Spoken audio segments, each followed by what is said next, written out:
बिस्मिल्लाहिर्रहमानिर्रहीम। Dear students, अस्सलाम वालेकुम। आज हम चैप्टर नंबर 3 के आर्टिकल वेलोसिटी टाइम ग्राफ पर बात करेंगे। जी, ये आपके सामने लिखा हुआ है वेलोसिटी टाइम ग्राफ। और इससे पहले कि हम वेलोसिटी टाइम ग्राफ की बात करें, सबसे पहले ये बताएं कि ग्राफ क्या चीज़ है। तो ग्राफ एक लाइन या एक कर्व जो दो वेरिएबल्स के दरमियान रिलेशन को बताए, उसको ग्राफ कहते हैं। हम अपनी डेली लाइफ में ग्राफ काफ़ी जगहों पे देखते हैं। जैसे टीवी पर आप देखते हैं कि ओवर्स और रन्स के दरमियान ग्राफ बना होता है, ठीक है। तो वहाँ आप क्या देखते हैं कि ओवर्स के साथ रन्स वेरी कर रहे होते हैं, ठीक है। तो ये दो वेरिएबल्स हैं जिसमें ओवर्स यहाँ पे आपका इंडिपेंडेंट वेरिएबल है क्योंकि ओवर्स गुजरेंगे तो रन्स बनेंगे, ठीक है। और रन्स जो हैं वो डिपेंडेंट वेरिएबल है। और ग्राफ बनाने का कन्वेंशनल तरीका ये है कि इंडिपेंडेंट को एक्स एक्सिस पे लिया जाता है और डिपेंडेंट को वाई एक्सिस पे लिया जाता है। तो ग्राफ का फ़ायदा क्या है? देखें, एक शख्स ने पूरा 50 ओवर्स का मैच नहीं देखा, जस्ट उसको ग्राफ दिखा दिया जाए तो वो ग्राफ देख के बता देगा कि कौन सा ओवर मेडन गया, टोटल कितने रन्स बने, किन ओवर्स में रन स्पीड से बने, कहाँ पे विकेट्स गिरी। तो आप देखते हैं इतनी बड़ी इन्फॉर्मेशन को आप एक पेपर पे सीधा डिस्प्ले कर देते हैं। तो ग्राफ एक बहुत इम्पॉर्टेंट और यूज़फुल चीज़ है कि इसकी मदद से आप बहुत बड़ी एक्सप्लेनेशन को एक पेपर के ऊपर वन साइड में दिखा देते हैं। तो उम्मीद है कि ग्राफ के बारे में आप इसकी इम्पोर्टेंस को समझ गए होंगे। हाँ, एक बात याद रखिएगा, ग्राफ सिर्फ उन दो वेरिएबल्स के दरमियान बनता है जिनका आपस में रिलेशन हो। ये एक इम्पॉर्टेंट चीज़ है। जैसे रन्स और ओवर्स का रिलेशन, ठीक है, जैसे हमारा ग्राफ आज का वेलोसिटी और टाइम, तो ये दो आपस में ताल्लुक़ रखने वाली चीज़ें हैं। लेकिन कभी भी उन दो के दरमियान ग्राफ नहीं बनता जिनका आपस में कोई रिलेशन ना हो, ठीक है। तो दो वेरिएबल्स जो आपस में रिलेट करते हैं उनमें एक इंडिपेंडेंट होता है जो इंडिपेंडेंटली चेंज होता है और दूसरा डिपेंडेंट होता है। यानी डिपेंडेंट से मुराद है कि वो इंडिपेंडेंट के लिहाज से अपनी वैल्यू को बढ़ाएगा या कम करेगा। तो दो वेरिएबल्स की यहाँ पे आपने बात याद रखनी है जिनमें एक इंडिपेंडेंट और दूसरा डिपेंडेंट है और ये दोनों आपस में इंटर रिलेट करते हैं। यानी उनके दरमियान ग्राफ बन ही नहीं सकता जिनके दरमियान जिन दो वेरिएबल्स के दरमियान कोई आपस में रिलेशन ना हो। तो होपफुली ग्राफ किन के दरमियान बनता है। और ग्राफ बनाने का तरीका क्या बताया कि एक्स एक्सिस पे इंडिपेंडेंट लेते हैं और वाई एक्सिस पे डिपेंडेंट लेते हैं। आते हैं अपने टॉपिक की तरफ, वेलोसिटी टाइम ग्राफ। तो बड़ी सिंपल सी डेफिनेशन है, ऐसा ग्राफ जो वेलोसिटी की वेरिएशन टाइम के लिहाज से शो करे, बताए, उसको कहेंगे वेलोसिटी टाइम ग्राफ। तो इसकी डेफिनेशन सबसे पहले मैं बोर्ड पे लिख रहा हूं।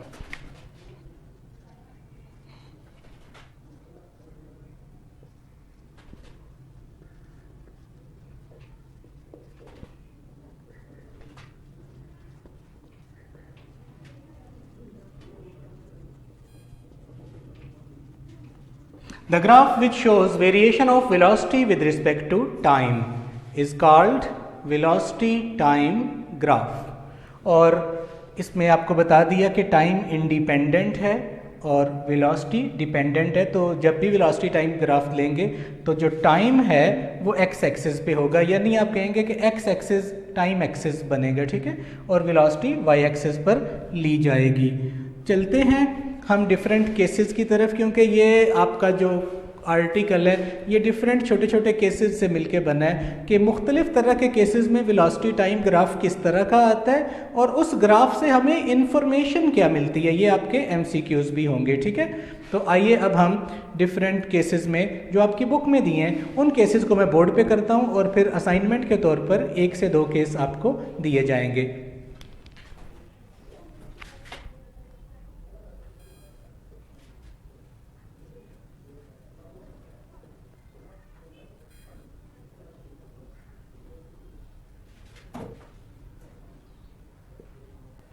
हम बच्चों इसको ब्रेक कर रहे हैं कि हम हर केस का अलग शॉर्ट क्वेश्चन बना रहे हैं, ठीक है। तो पहला है कि वेलोसिटी टाइम ग्राफ एक मूविंग कार का बताएं जब उसकी वेलोसिटी कांस्टेंट हो।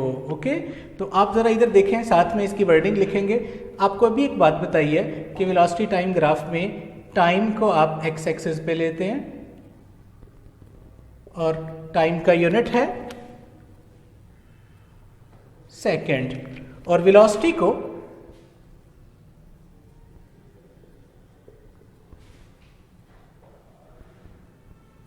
वाई एक्सिस पे लेते हैं और वेलोसिटी का यूनिट है मीटर पर second.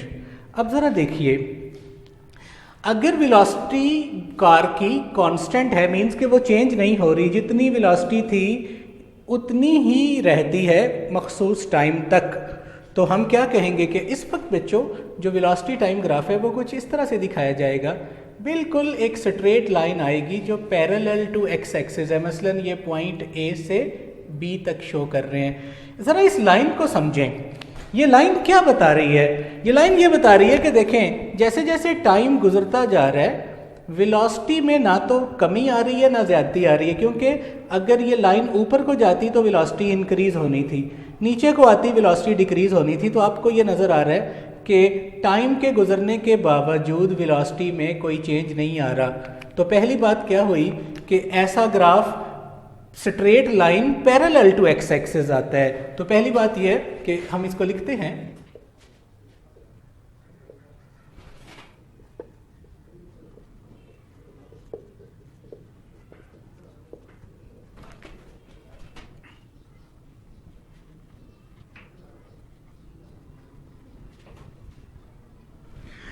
Velocity time graph straight line parallel to x axis होगा। अच्छा, ये सवाल अगर आपसे इस तरह पूछा जाए कि बताओ अगर velocity time graph parallel to x axis आता है तो इसका क्या मतलब है, तो आप कह लेंगे इसका मतलब है कि वेलोसिटी कांस्टेंट है। तो अब हम इसके छोटे छोटे एमसीक्यूज हैं जो आपके सामने रखने लगे हैं। मैं इसके ऊपर छोटा सा पॉइंट लिख लेता हूं कि आपने इन चीज़ों को याद रखना है। हेयर, इस केस में आपने क्या देखा, if velocity time graph is parallel to x axis, क्योंकि ये क्वेश्चन ऐसे भी पूछा जा सकता है। So what we obtain from it, आपसे ये पूछा जा सकता है कि बताएं फिर आपसे इससे क्या इंफॉर्मेशन ले रहे हैं। तो पहली इंफॉर्मेशन ये हुई कि वेलोसिटी की मैग्नीट्यूड इज, तो पहली इंफॉर्मेशन ये हुई कि वेलोसिटी इज कांस्टेंट। जी, अब वेलोसिटी कांस्टेंट कैसे होती है ये बात हम वेलोसिटी के केस में हम देख सके हैं। सेकेंड पॉइंट, बेटा जब वेलोसिटी कांस्टेंट है तो अंडरस्टूड है कि एक्सेलरेशन इज जीरो।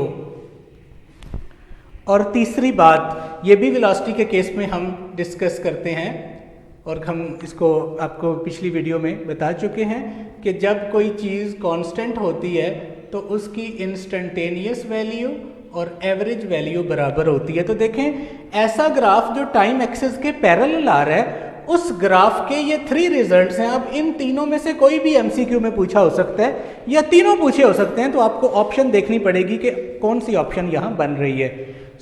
आपने देखा कि इस ग्राफ के ये 3 रिजल्ट्स आपके पास आए, वेलोसिटी कांस्टेंट है, एक्सेलरेशन जीरो है और इंस्टेंटेनियस और एवरेज वेलोसिटी सेम है। अच्छा, चौथी बात है कि इस ग्राफ का एरिया अगर हम फाइंड करें, तो वैसे तो हमने आपके सामने इसको बता ही दिया है। ग्राफ का एरिया फाइंड करने का तरीका है कि टिप से परपेंडिकुलर ड्रॉ करें। टिप से परपेंडिकुलर ड्रॉ करते हैं तो फर्ज करें ये पॉइंट सी पे आके मिलती है, तो आपके पास एक रेक्टेंगल नजर आ रहा है। नाउ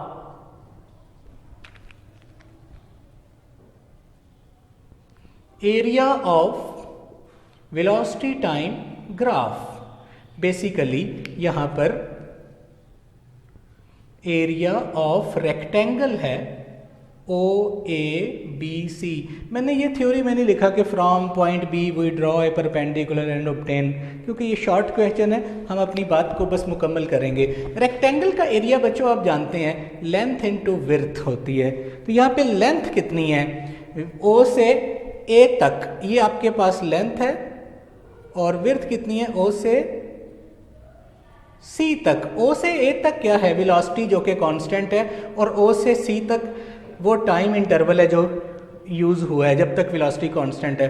तो area of velocity time graph आपके पास आ गया vt। मैं इसे कह रहा हूं इक्वेशन नंबर 1। बिकॉज आप जानते हैं कि डिस्टेंस कवर्ड का फार्मूला क्या होता है वे कांस्टेंट केस में। वी नाउ दैट एक बॉडी कितना डिस्टेंस कवर करता है, s बराबर होता है v average multiplied by t। और यहाँ क्या देखा, एवरेज और इंस्टेंटेनियस दोनों बराबर हैं।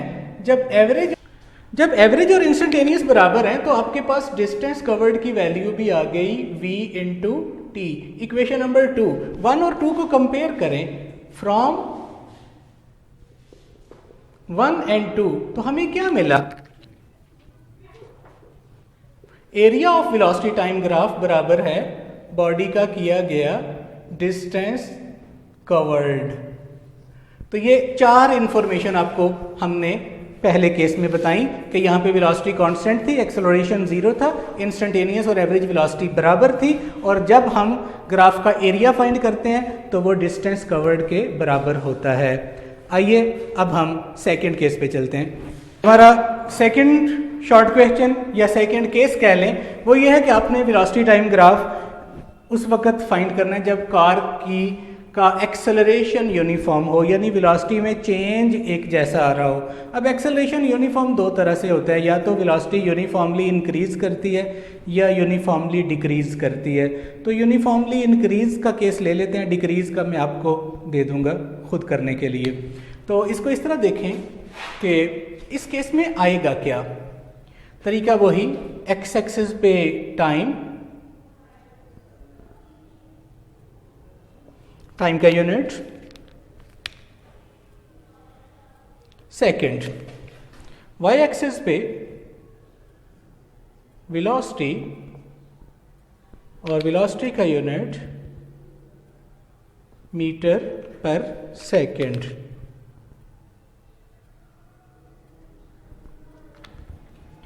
तो स्टूडेंट्स आप ज़रा अंडरस्टैंड करें, अगर कार की वेलोसिटी यूनिफॉर्मली इंक्रीज कर रही है तो ग्राफ कुछ इस तरह से दिखाया जाएगा।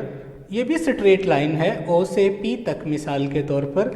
आप इसमें देखें कि वेलोसिटी यूनिफॉर्मली इंक्रीज कर रही है, यानी जैसे जैसे टाइम बढ़ता जा रहा है उसी रेशो से वेलोसिटी बढ़ रही है। और आप जानते हैं कि ग्राफ एक्स वाई के दरमियान स्ट्रेट लाइन तब ही आता है जब रेशो कांस्टेंट हो, यानी वेलोसिटी में आने वाला चेंज और टाइम में आने वाला चेंज, ये दोनों रेशो हर जगह कांस्टेंट है। तो आप देख रहे हैं कि अब वेलोसिटी यूनिफॉर्मली इंक्रीज कर रही है टाइम के लिहाज से। मेरा ख्याल है आप इस बात को अब समझ जाएंगे कि अब आपका ग्राफ एक्स वाई प्लेन में स्ट्रेट लाइन होगा। पहला भी स्ट्रेट लाइन था लेकिन वो पैरेलल टू एक्स एक्सिस था। तो अब इसको लिखते हैं, इफ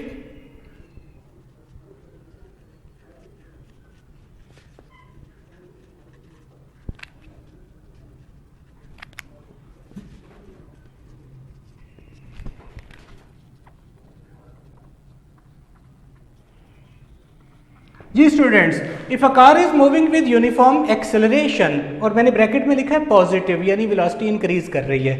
तो अब velocity time graph straight line तो है लेकिन एक्स वाई प्लेन में है, ठीक है।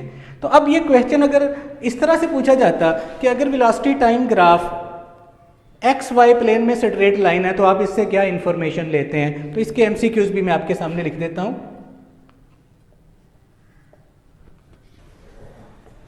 हेयर if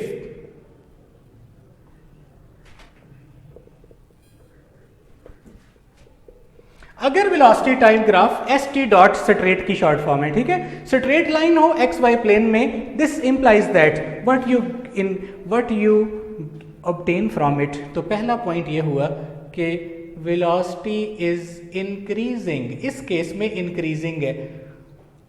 वैसे चेंजिंग का वर्ड भी आप यूज कर सकते हैं, मैं इस केस के मुताबिक क्योंकि पॉजिटिव है तो मैं लिखता हूं वेलोसिटी इज इंक्रीजिंग यूनिफॉर्मली। एक बात तो बेटा, जब वेलोसिटी यूनिफॉर्मली इंक्रीज कर रही है तो एक्सेलरेशन की डेफिनेशन में आप क्या पढ़ते हैं कि फिर एक्सेलरेशन कांस्टेंट होगा, जीरो नहीं बल्कि कांस्टेंट। और तीसरी बात, जब कोई चीज कांस्टेंट हो तो उसकी इंस्टेंटेनियस और एवरेज वैल्यू बराबर होती है। तो ये 3 पॉइंट्स हैं, इनमें से कोई भी आपको एमसीक्यू दिया जा सकता है तो वो इसी केस का एमसीक्यू बनेगा। चौथी और आखिरी बात के इस ग्राफ का एरिया फाइंड करते हैं। कैसे एरिया फाइंड करते हैं? टिप से ड्रॉ करते हैं परपेंडिकुलर। जब आप टिप से परपेंडिकुलर ड्रॉ करेंगे, फर्ज करें ये पॉइंट आर पे आके मीट किया। अब मैं इसको मिटा रहा हूँ क्योंकि ये तो हम पहले आपको बताने के लिए किया था। अब आपका देखें वेलोसिटी टाइम ग्राफ एक राइट एंगल ट्राइंगल आई है, इसका area. Now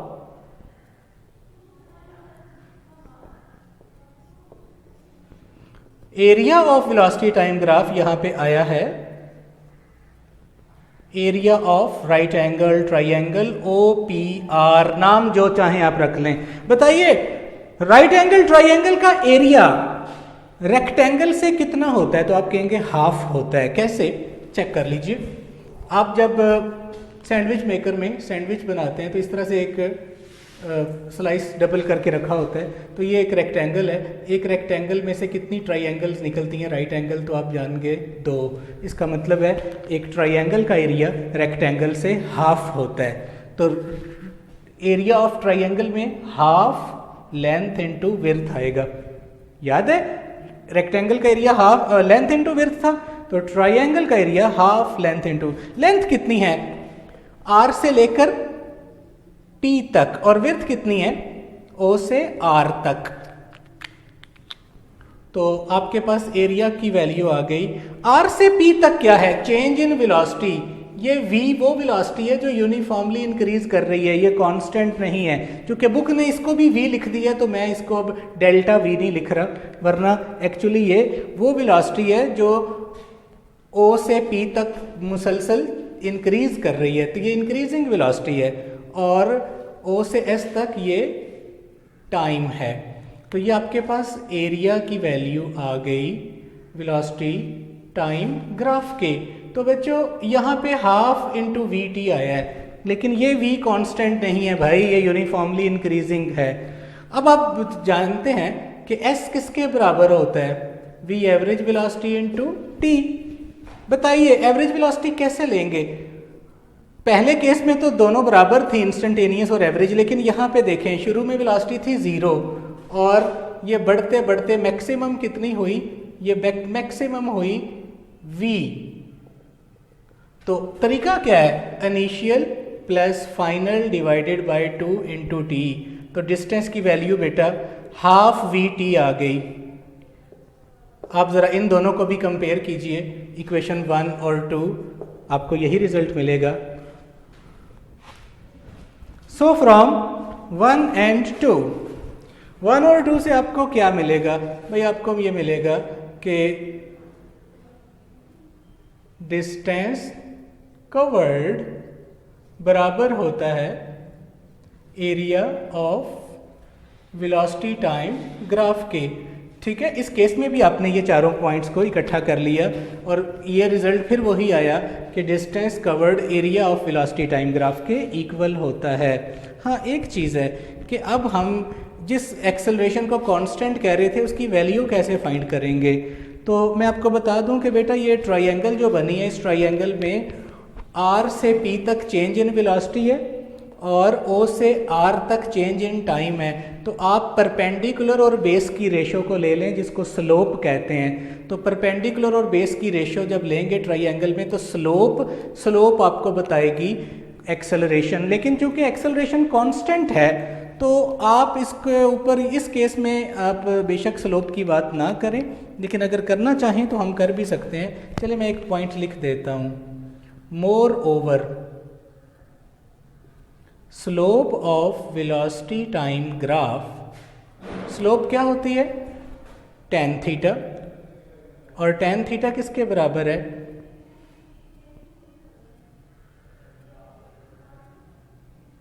perpendicular over base. लेकिन यहाँ पर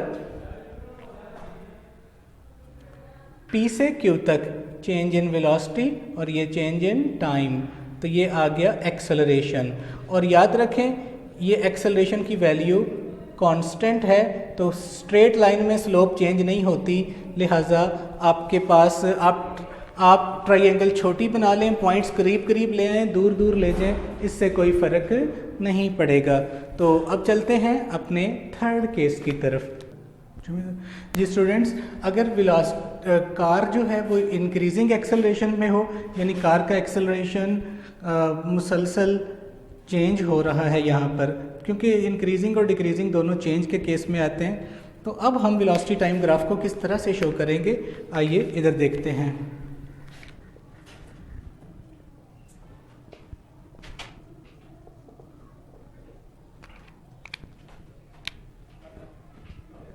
अब आपका वेलोसिटी टाइम ग्राफ O से P तक एक ग्राफ है, लेकिन ये स्ट्रेट लाइन नहीं है बल्कि कर्व है।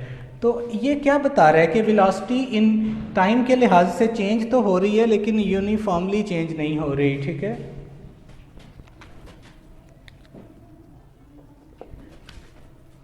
वेलोसिटी टाइम ग्राफ आपका here is a curve O से P तक, और ये कर्व क्या बता रहा है, which represents number 1 velocity is increasing non uniformly. देखें अगर यूनिफॉर्मली इंक्रीज होती तो ये ग्राफ स्ट्रेट लाइन आना चाहिए था, आप जानते हैं रेशो कांस्टेंट रहने पे। तो ये नॉन यूनिफॉर्मली इंक्रीज कर रही है। तो नंबर सेकंड क्या हुआ, एक्सेलरेशन अब वेरिएबल हुआ, तो ये 2 पॉइंट हो गए। और तीसरा आप जानते हैं कि जब कोई इस एक्सेलरेशन वेरिएबल है तो अब इंस्टेंटेनियस और एवरेज वैल्यू एक्सेलरेशन की कभी भी सेम नहीं आएगी। तो ये 3 पॉइंट्स आपके इस ग्राफ से रिलेटेड हैं। अब चौथी बात पे आपको मैं बताता चलूं कि इस ग्राफ का एरिया आप डायरेक्टली नहीं ले सकते। यकीनन इस ग्राफ का एरिया कोई ना कोई तो आएगा, लेकिन आप उसको डायरेक्टली ट्रिग्नोमेट्री के किसी फार्मूले से नहीं, क्योंकि ये शेप कोई रेगुलर शेप नहीं आएगी। तो ये तो हमें पता है कि एरिया फाइंड करना हो तो डिस्टेंस कवर्ड फाइंड करना हो तो ग्राफ का एरिया ले लें। बट इससे अहम बात कि अब हम ये बताएं कि इस केस में हमें पता लग रहा है कि इस पॉइंट पे एक्सेलरेशन कुछ हो रहा है, इस पे कुछ हो रहा है। ये डिफरेंट पॉइंट्स पे एक्सेलरेशन जो है वो डिफरेंट आ रहा है, क्योंकि एक्सेलरेशन वेरिएबल है। तो किसी पॉइंट पर एक्सेलरेशन हमने फाइंड करना हो तो किस तरह फाइंड करेंगे। मसलन अगर आपको कहा जाता है ये पॉइंट A है, इस पॉइंट पे एक्सेलरेशन फाइंड करें, तो कैसे फाइंड करेंगे।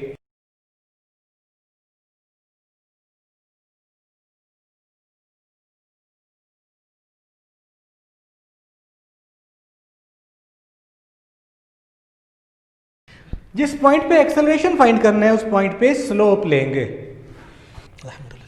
जिस पॉइंट पे एक्सेलरेशन फाइंड करना है उस पॉइंट पे आप स्लोप को लेंगे।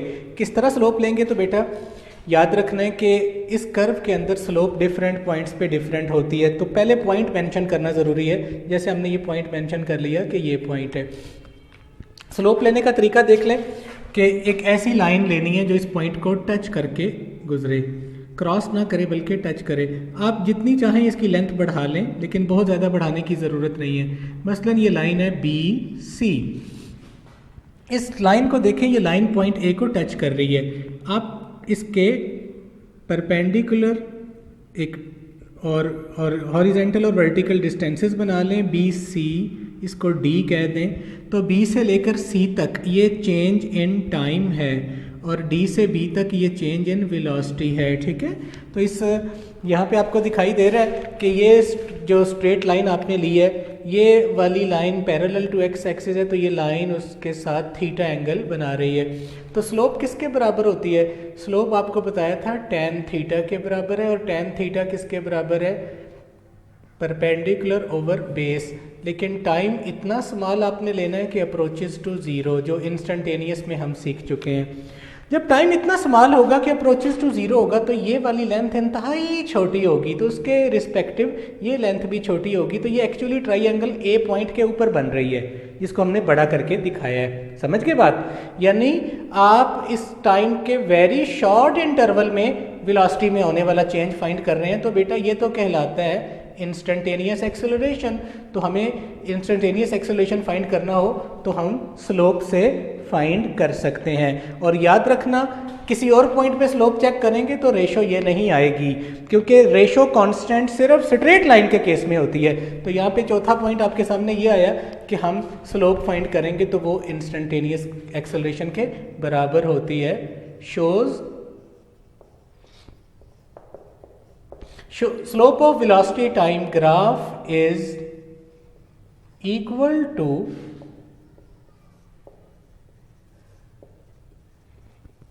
Instantaneous acceleration. हाँ, इससे पिछले केस में भी यही बात हमने की थी, लेकिन वहाँ स्लोप कांस्टेंट थी, लिहाजा एक्सेलरेशन कांस्टेंट था। यहाँ एक्सेलरेशन वेरिएबल है तो डिफरेंट पॉइंट्स पे स्लोप भी डिफरेंट आएगी। बेटा मैं उम्मीद करता हूँ कि आप इसको बहुत अच्छे से समझेंगे। और अब मैं आपको दो छोटे छोटे ग्राफ बतौर असाइनमेंट दे रहा हूँ। मुझे ये पॉइंट्स आपने निकाल के बताने हैं जो मैंने यहाँ पे रखे हैं। लीजिए, ये आपका एक्स्ट्रा वर्क है, एक असाइनमेंट है। आपने ये दो ग्राफ को एक्सप्लेन करना है, थ्योरी लिखने की जरूरत नहीं है। एक वेलोसिटी टाइम ग्राफ कुछ इस तरह से है, टाइम वेलोसिटी, और ये ग्राफ आपको ऊपर से नीचे को एक स्ट्रेट लाइन दिखाई गई है ऐसे। लीजिए, इस ग्राफ को आपने खुद बताना है। और सेकंड ग्राफ वो इस तरह से है, उसी तरह